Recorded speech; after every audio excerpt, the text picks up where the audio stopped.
ದಿನಾಂಕ 20ನೇ ತಾರೀಕು ಶನಿವಾರ ನಾವು ಎಂದಿನಂತೆ ಕಚೇರಿಗೆ ಆಗಮಿಸಿ ಕರ್ತವ್ಯ ನಿರ್ವಹಿಸ್ತಾ ಇರುವಾಗ ನಾಗರಾಜು ಮತ್ತು ಮುನಿವೆಂಕಟ ರೆಡ್ಡಿ ಅನ್ನೋರಿಬ್ಬರು ನಮ್ಮ ಇದಕ್ಕೆ ಬಂದಿದ್ದರು. ಬಂದ್ಬಿಟ್ಟು ನಮ್ಮ ಆಡಳಿತಾಧಿಕಾರಿಗಳು ಇದ್ದರು, ಅವ್ರ ಜೊತೆ ಮಾತಾಡ್ತಾ ಅವರು ನನ್ನನ್ನು ಕರೆಸ್ಕೊಂಡು ಇವೇ ಹಲವಾರು ವಿಚಾರಗಳು ಮಾತಾಡ್ತಾ ಇದ್ದಕ್ಕಿದ್ದಂಗೆ ಅವರು ನನ್ನ ಮೇಲೆ ಒರಟಾಗಿ ಮಾತಾಡೋಕ್ಕೆ ಸ್ಟಾರ್ಟ್ ಮಾಡಿ ಮತ್ತು ಅವಾಚ್ಯ ಶಬ್ದದಿಂದ ನಿಲ್ಲಿಸೋದು ಮತ್ತು ಕೊನೆಗೆ ಹಲ್ಲೆ ಮಾಡಲಿಕ್ಕೂ ಬಂದರು. ಈ ರೀತಿ ಹಲ್ಲೆ ಈ ರೀತಿ ಒರಟಾಗಿ ಮಾತಾಡಿರೋದು, ನಮ್ಮ ಹತ್ರ ನಿಂದಿಸೇ ಇರೋದು ಇದು ಪ್ರಥಮ ಬಾರಿ ಅಲ್ಲ, ಭಾಳಷ್ಟು ಸರ್ತಿ ಆಗಿದೆ. ನಾನು ಈ ವಿಚಾರವಾಗಿ ನಾನು ಜಾಸ್ತಿ ಒಂದು 4-5 ವರ್ಷದಿಂದ ಅಲ್ಲಿ ಇದ್ದೇನೆ ಮತ್ತು ಅವ್ರ ಹತ್ರ ಮಾತಾಡಿದ್ದೇನೆ. ಈ ಸಮಯ ಬಂದಾಗ ಅವರು ನನ್ನ ಹತ್ರ ಮಾತಾಡೋವಾಗ ಒರಟಾಗೆ ಮಾತಾಡ್ಕೊಂಡಿದ್ದಾರೆ. ನಾನು ಆದರೆ ಅದನ್ನು ಅಷ್ಟಾಗಿ ನಾನು ಹೈಲೈಟ್ ಮಾಡಿರಲಿಲ್ಲ. ಬಟ್ ಇವತ್ತು ಮೊನ್ನೆ ಏನು ಶನಿವಾರ ಘಟನೆ ನಡೀತು, ಅವರು ನನ್ನ ತುಂಬ ಹೀನವಾಗಿ ನಡೆಸ್ಕೊಂಡ್ರು. ಆ ರೀತಿಯಾಗಿ ಒರಟಾಗಿ ಮಾತಾಡಿ ಹಲ್ಲೆ ಮಾಡಲಿಕ್ಕೆ ಬಂದರು. ನಾನು ವಿಡಿಯೋ ಮಾಡ್ಕೊಳ್ತಾ ಇದ್ದಾರೆ. ಕೊನೆಗೆ ನನಗೆ ಅಡ್ಡ ಬಂದು ಅವರೆಲ್ಲರೂ ಹಿಡಿಯೋಕ್ಕೆ ಬಂದಿದ್ದಕ್ಕೆ ತಪ್ಪಿತು. ಆ ಕೈಯಲ್ಲಿದ್ದ ಮೊಬೈಲ್ ಕೂಡ ಬಿದ್ದೋಯ್ತು. ಆ ಮೊಬೈಲ್ನ ಎತ್ಕೊಂಡು ಹೊಟ್ಟೋದ್ರು ಅವ್ರು ಆಚೆಗೆ. ಆಮೇಲೆ ಹೋಗಿ ಅವರು ನಮ್ಮ ಅಡ್ಮಿನಿಸ್ಟ್ರೇಟಿವ್ ಇಸ್ಕೊಂಬಂದರು.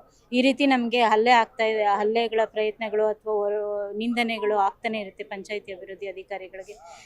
ಇದರ ಪರವಾಗಿ ನಾವು ಇವತ್ತು ಧರಣಿ ನಮ್ಮ ಸಾಂಕೇತಿಕವಾಗಿ ಧರಣಿ ಮಾಡ್ತಾ ಇದ್ವಿ. ಜಿಆರ್ ಆರ್ಥೋಪೆಡಿಕ್ಸ್ ಕೋಲಾರ್ ಮೂಳೆ ಚಿಕಿತ್ಸಾ ಕೇಂದ್ರ ಅತ್ಯಾಧುನಿಕ ತಂತ್ರಜ್ಞಾನ ಬಳಸಿ ಎಲ್ಲ ಮೂಳೆ ಸಂಬಂಧಿ ಸಮಸ್ಯೆಗಳಿಗೆ ಪರಿಹಾರ. ಜಾಯಿಂಟ್ ರಿಪ್ಲೇಸ್ಮೆಂಟ್, ಸ್ಪೋರ್ಟ್ಸ್ ಸಂಬಂಧಿ ಸಮಸ್ಯೆಗಳು, ಮೂಳೆ ಮುರಿತ, ಸ್ಪೈನ್ ಶಸ್ತ್ರಚಿಕಿತ್ಸೆಗಾಗಿ ನುರಿತ ಮೂಳೆ ತಜ್ಞರನ್ನು ಸಂಪರ್ಕಿಸಲು 7022532255ಕ್ಕೆ ಹಿಂದೆ ಕರೆ ಮಾಡಿ. ಹಲ್ಲೆ ಹಿಂಗೆತ್ತು ಓಡಿದ್ರು. ಆವಾಗ ಅಡ್ಡ ಬಂದ್ರು ಎಲ್ಲರೂ. ನನ್ನ ಕೈಲಿದ್ದ ಮೊಬೈಲ್ ಬಿದ್ದೋಯ್ತು.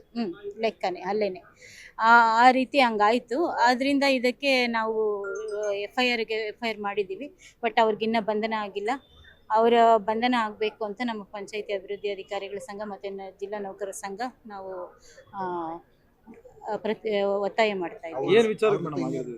ಸರ್, ಯಾವುದೋ ಒಂದು ಪರ್ಟಿಕ್ಯುಲರ್ ವಿಚಾರ ಅಂತಲೂ ಯಾವಾಗೂ ಅಷ್ಟೇ ಯಾರು ಒಂದೇ ಪರ್ಟಿಕ್ಯುಲರ್ ವಿಚಾರ ಇರಲಿಲ್ಲ. ಅವರು ಹಳೇದು ಮೊದಲಿಂದನೂ ಯಾವುದೋ 1-2 ಸಮಸ್ಯೆಗಳಲ್ಲಿ ಅವರು ಕೆಲಸ ಮಾಡ್ತಾಯಿದ್ರು. ಒಂದು ಫಾರ್ ಎಕ್ಸಾಂಪಲ್ ಅವ್ರದ್ದೊಂದು ಕೋಳಿ ಫಾರ್ಮ್ ಇತ್ತು. ಆ ಕೋಳಿ ಫಾರ್ಮಿಂದ ತುಂಬ ಇದು ಬರ್ತಾಯಿತ್ತು. ಪೊಲ್ಯೂಷನ್ ಬೋರ್ಡ್ಗೆ ಕಂಪ್ಲೇಂಟ್ ಮಾಡಿದ್ರು ನಾನು ಮತ್ತು ನಮ್ಮ ಆವಾಗ ಇದ್ದಿದ್ದಂಥ ಸದಸ್ಯರೆಲ್ಲ ಸೇರಿ. ಆವಾಗ ಅವ್ರು ಪೊಲ್ಯೂಷನ್ ಬೋರ್ಡ್ ಅವ್ರು ಬರೋಷ್ಟೊತ್ತಿಗೆ ನನಗೆ ಡೆಪ್ಯುಟೇಷನ್ ಚೇಂಜ್ ಮಾಡಿಸ್ಬಿಟ್ರು. ಒಂದೇ ದಿವಸದಲ್ಲಿ ನಂಗೆ ಡೆಪ್ಯುಟೇಷನ್ ಮಾಡಿಸ್ಬಿಟ್ರು ಬೇರೆ ಶ್ರೀನಿವಾಸಪುರಕ್ಕೆ. ಮತ್ತು ಆಮೇಲೆ ನಾನು ಮತ್ತೆ ಲೀನಾಗಿ ಇದಕ್ಕೆ ಅಣ್ಣಿಹಳ್ಳಿಗೆ ಬಂದಮೇಲೆ ನಮ್ಮ ಪಂಚಾಯಿತಿ ಹಿಂದಗಡೆ ಇದ್ದ ಮರಗಳು ಕಟ್ ಮಾಡಿಸಿದ್ರು. ಆ ಮರಗಳ ಬಗ್ಗೆ ಫಾರೆಸ್ಟ್ ಡಿಪಾರ್ಟ್ಮೆಂಟ್ಗೆ ಕಂಪ್ಲೇಂಟ್ ಕೊಟ್ಟಿದ್ದೆ. ಅವ್ರು ಬಂದು ಇದು ಮಾಡಿದ್ರು, ಲೆಕ್ಕಾಚಾರ ಮಾಡಿ ಸುಮಾರು ಮರಗಳು ಹೋಗಿದೆ ಅಂತಂದ್ರು. ಒಳ್ಳೆ ಜಾತಿ ಮರಗಳು ಬೆಳೆದಿದ್ವು. ಆ ವಿಚಾರವಾಗಿ ನನಗೆ ಆವಾಗ ಒಂದು ಕಂಪ್ಲೇಂಟ್ ಆಗಿತ್ತು. ಅದ್ರ ಮತ್ತೆ ಆ ಫಾರೆಸ್ಟ್ ಡಿಪಾರ್ಟ್ಮೆಂಟ್ ಅವ್ರು ಅದೇನು ಮಾಡಿದ್ರು ಅದು ನಮಗೂ ಗೊತ್ತಿಲ್ಲ. ನಾವು ಅದನ್ನು ಹೇಳೋಷ್ಟೊತ್ತಿಗೆ ಆ ಬುಡಗಳೆಲ್ಲ ತೆಗೆಸಿ ಒಂದೇ ರಾತ್ರಿನಲ್ಲಿ ರಜದ ಟೈಮಲ್ಲಿ ಮಾಡಿಸ್ಬಿಟ್ಟಿದ್ರು. ಈ ಥರ ನಮಗೂ ಅವರು 2-3 ವಿಚಾರವಾಗಿ ಅವ್ರು ನಮ್ಮ ಹತ್ರ ಒಟ್ಟಾಗಿ ನಡ್ಕೊಳ್ಳೋಂಥ ಪರಿಸ್ಥಿತಿಗಳು ಬಂದಿತ್ತು.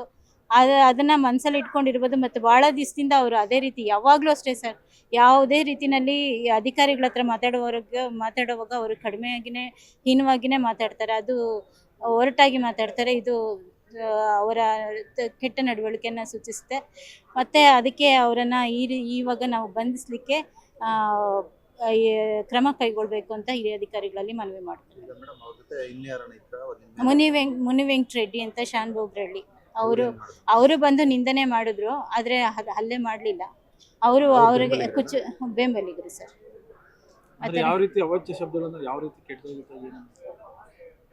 ರೆಕಾರ್ಡ್ ಆಗಿದೆ, ಎಲ್ಲ ರೆಕಾರ್ಡ್ ಆಗಿದೆ.